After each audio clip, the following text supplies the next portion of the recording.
Enuma Elish, the creation, war, and destruction of Tiamat.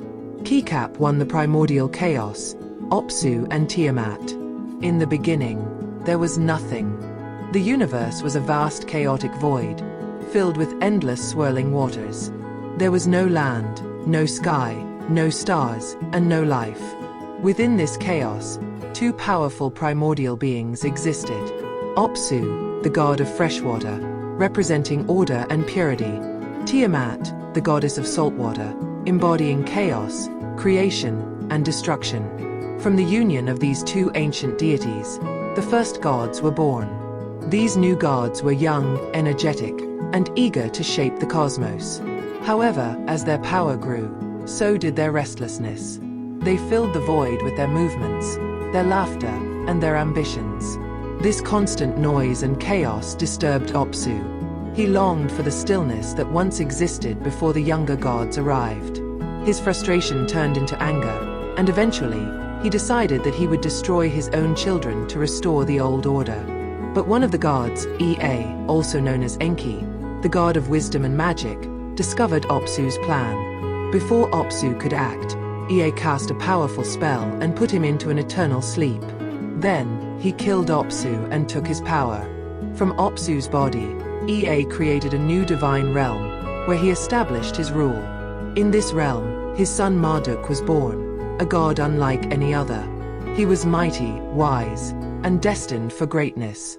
But the murder of Apsu did not go unnoticed. Kikap to Tiamat's wrath and the creation of chaos beasts. At first, Tiamat remained silent. She had lost her consort, yet she did not seek revenge. However, as time passed, her sorrow turned into rage. She realized that her own children had betrayed and murdered their father. Her grief and fury grew so immense that it began to shake the very fabric of the universe. Determined to restore the balance and punish the traitorous gods, Tiamat gave birth to an army of monstrous creatures. These beings were unlike anything the world had ever seen, terrifying and unstoppable.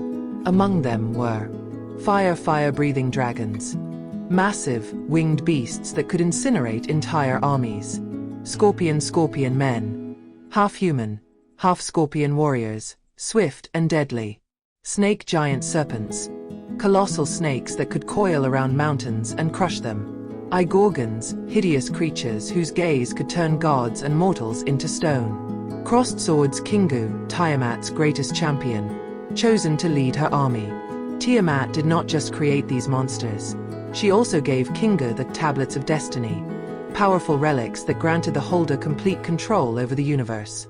With these tablets, Kingu rewrote the laws of reality and plunged the world into chaos. The younger gods, witnessing this horrific transformation, were struck with terror. None of them dared to challenge Tiamat and her monstrous army. But then, one god stepped forward, Marduk. Kikap III, the great battle between Tiamat and Marduk. Marduk addressed the terrified gods and declared, "Dagger, if I am to defeat Tiamat, you must grant me supreme power. Make me the ruler of all gods, and I will rid the world of chaos." Desperate and without alternatives, the gods agreed to Marduk's terms. They crowned him their champion, bestowing upon him the most powerful weapons in existence. To prepare for battle, Marduk summoned the 4 great winds and unleashed them upon Tiamat. These winds trapped her, restricting her movements. Then, he armed himself with a mighty net to ensnare the goddess, a divine bow and arrow, capable of piercing even the strongest beings, a flaming sword to strike the final blow. Finally, the battle began. Fire Tiamat roared, her massive serpentine body coiling around the heavens, causing the skies to tremble. Dashing away, Marduk used the winds to bind her, preventing her from escaping. High voltage, she breathed fire and darkness upon him, but Marduk countered with lightning and storms. The fight shook the cosmos. Tiamat lashed out, but Marduk was swift. At last, Marduk cast his net and ensnared the mighty goddess. Then, with all his strength, he forced open her jaws and sent a mighty whirlwind into her body. The powerful winds ripped through her insides, rendering her helpless. crossed swords with one final stroke.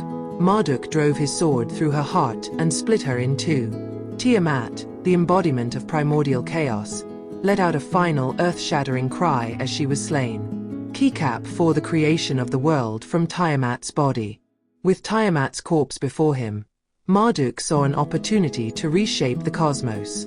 Globe showing Europe Africa, he took her body and formed the land and the mountains. Cloud her skull became the sky, where he placed the stars.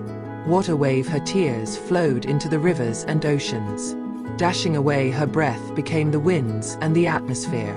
White medium star from her blood, Marduk created humanity to serve the gods.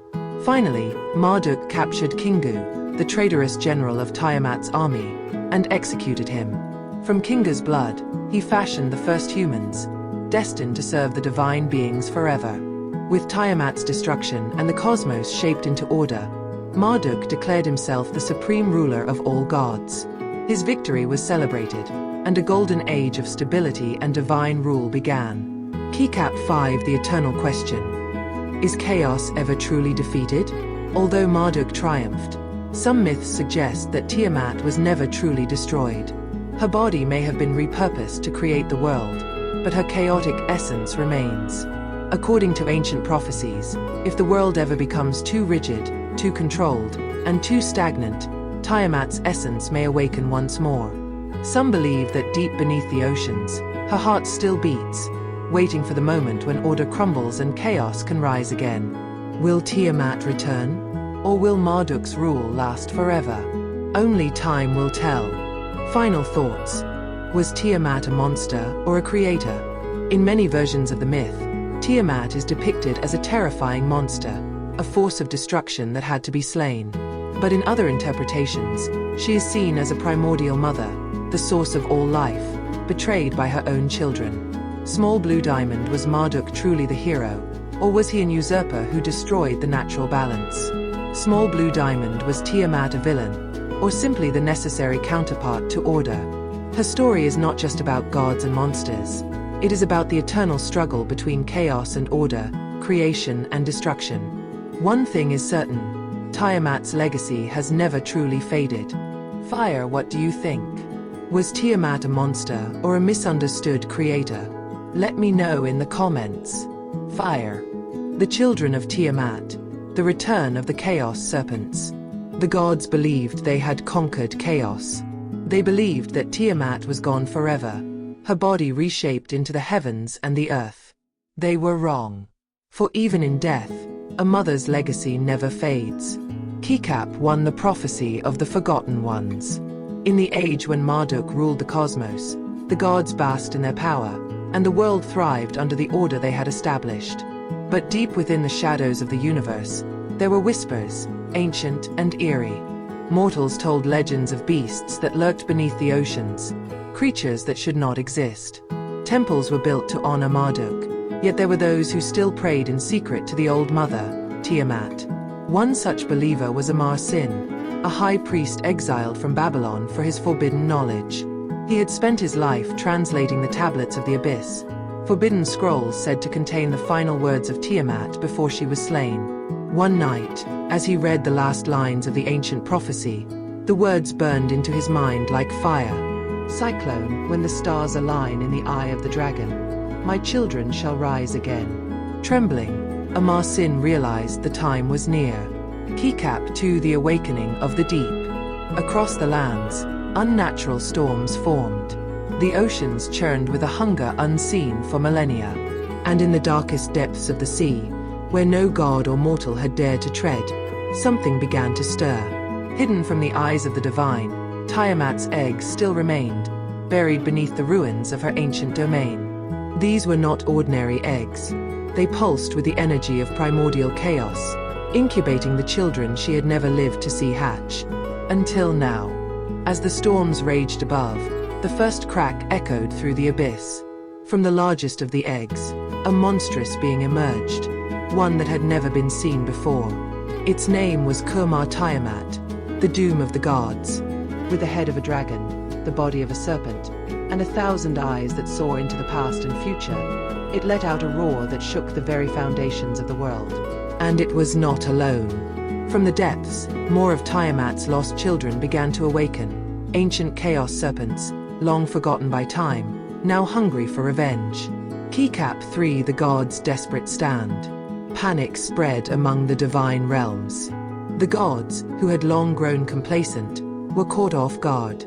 Marduk, though mighty, had never prepared for Tiamat's return through her offspring. He gathered the great gods, Anu, Enlil, Ishtar, and Ninurta, for war. Fire the heavens trembled as divine warriors clashed against the Chaos Serpents. Water waved, the oceans turned black as the serpents swallowed entire cities. High-voltage lightning struck the earth as Marduk unleashed his fury upon Kur-Mar-Tiamat. The battle lasted 7 days and 7 nights. The gods fought with all their might, but the chaos beasts could not be slain by their weapons alone. Then, Marduk realized the truth. The serpents were not just monsters. They were the embodiment of Tiamat's will, her essence reborn. No blade could destroy them, for chaos itself cannot be killed. And so, instead of fighting, Marduk devised a final plan. Keycap for the binding of the Chaos Serpents.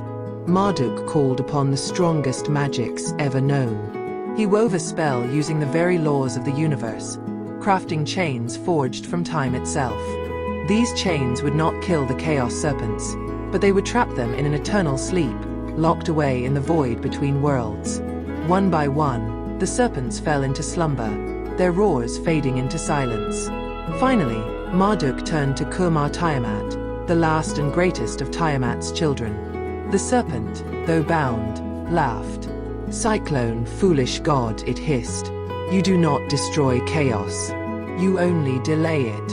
And with that final warning, it was sealed away. The world was safe, for now. Keycap 5: The cycle continues. Though the gods prevailed, they knew the truth. Tiamat's essence could never be erased. Her children could never be truly destroyed. And one day, when the stars align once more, they will awaken again. When that day comes, will the gods be ready? Or will chaos finally reclaim its throne? Small Blue Diamond: The story of Tiamat is not over. Small Blue Diamond, it is only waiting to begin again. Fire, would you side with the gods or with Tiamat's children? Let me know in the comments. Fire.